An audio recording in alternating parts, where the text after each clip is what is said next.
Hello everyone, and welcome back to Fableheimr and our Shenanigans playthrough here.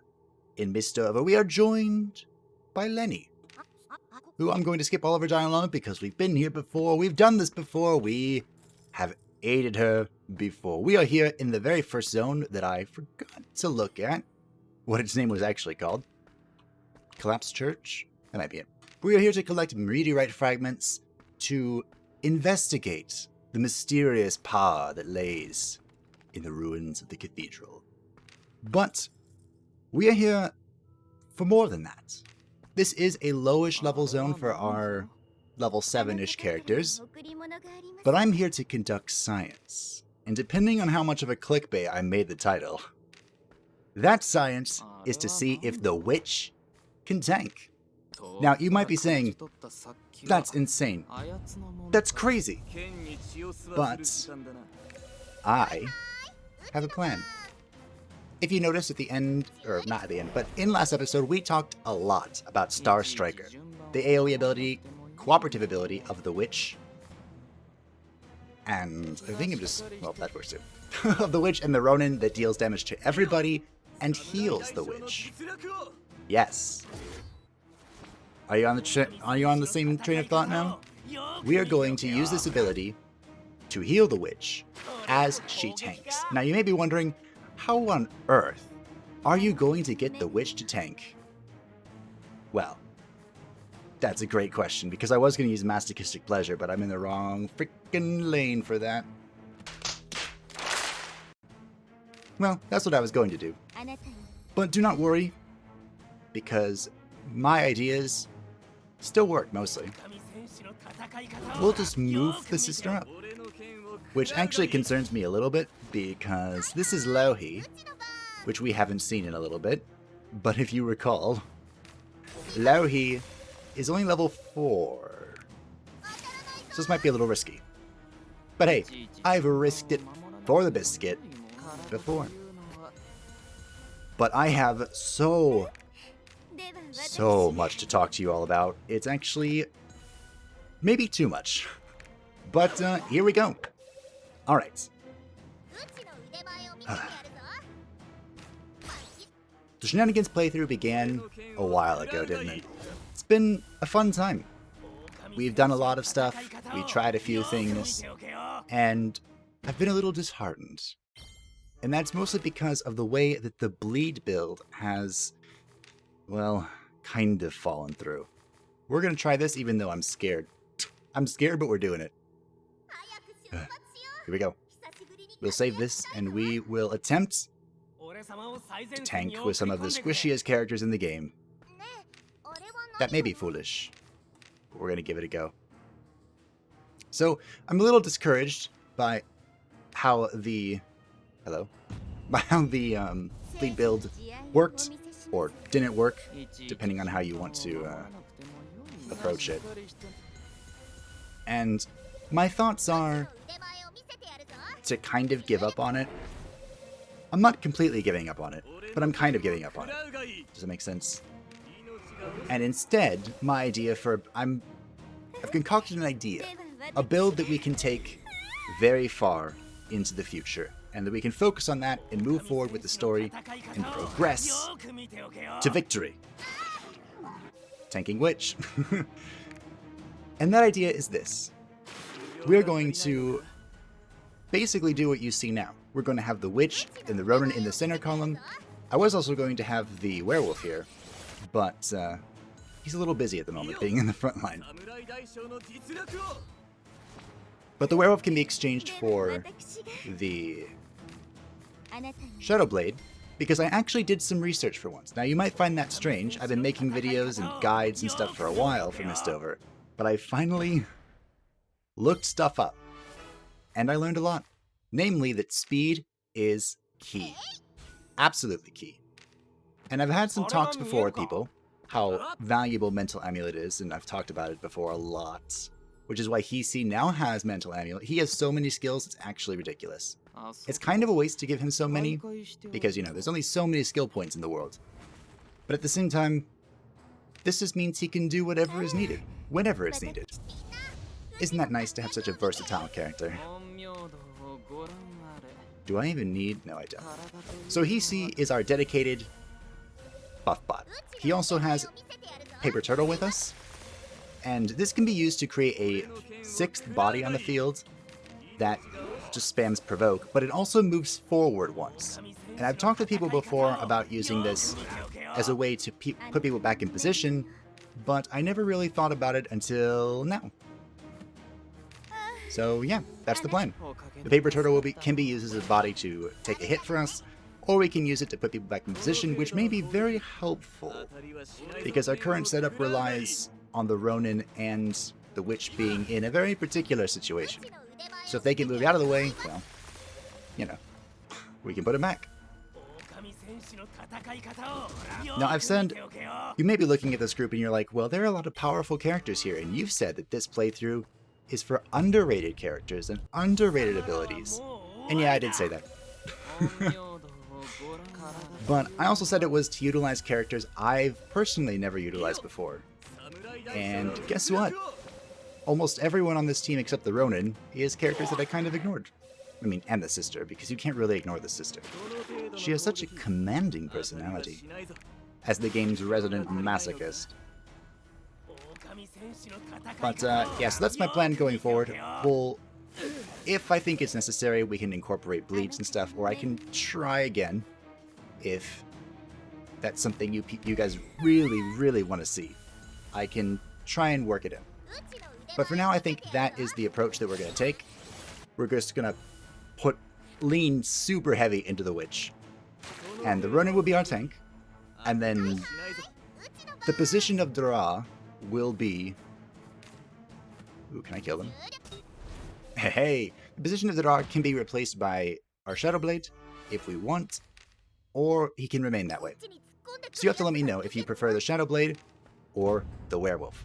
Now, in our current other playthrough, we did use the Shadowblade, so that's why I'm kind of thinking of having Dra here. And he will additionally just be a good target to punch things, because punching is always nice. We did level up Devil's Eye to rank 5, because it is presently one of our few defensive abilities, which is good. You need some defense, you can't just rely purely on punching through stuff. Although that is kind of how MISTOVER favors things. The direct route is the best route in this game. Rune's done a little bit of tanking, but not too much, huh? At least less than I thought she would be. Having to put masochistic pleasure on the sister and the Witch is kind of sketchy. I kind of wish you could use it in the back row, but that would be asking for too much. Just kill these two things. As you can see, we're not really threatened by the characters here, but we're here anyway. And one of the reasons is because... Let's remove our... Whose bleed am I removing? Mine? Hers? Hers. She is a lower level, so she should have priority. Alright, you can go ahead and move it. I also did finally get the answer to my question through my research on the internet. If you upgrade Stable Cloud to rank 5, it will remove bleed from the entire group. From everyone. So we're going to be dumping points into Stable Cloud henceforth. I did also recruit a sister that knows Last Prayer.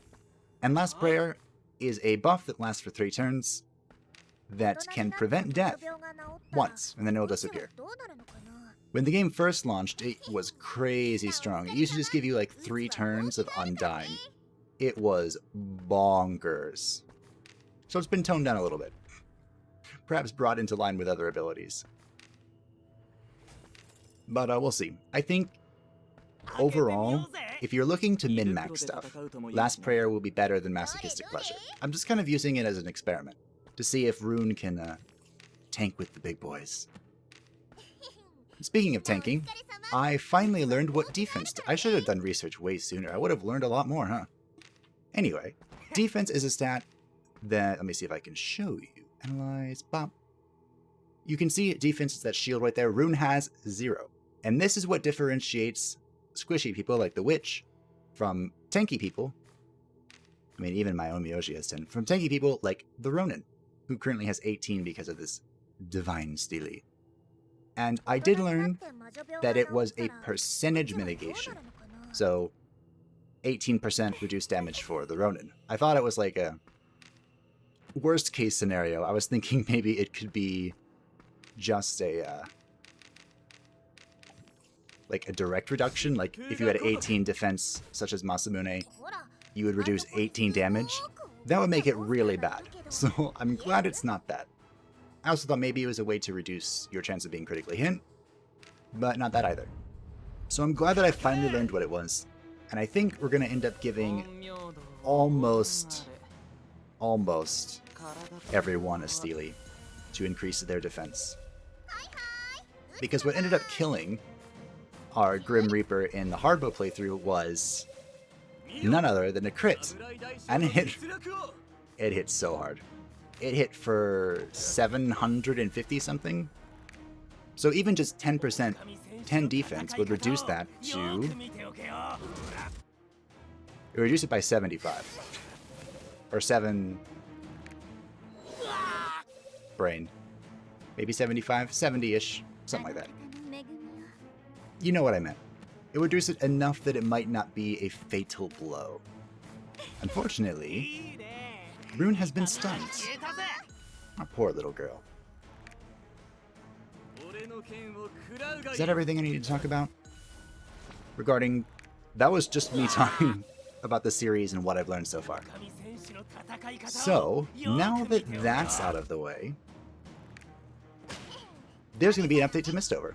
We knew an update was coming. We were suspecting, thinking, maybe mod update is coming soon, but we were thinking it was going to be official mod support. Maybe it still is, but there's a balance update coming.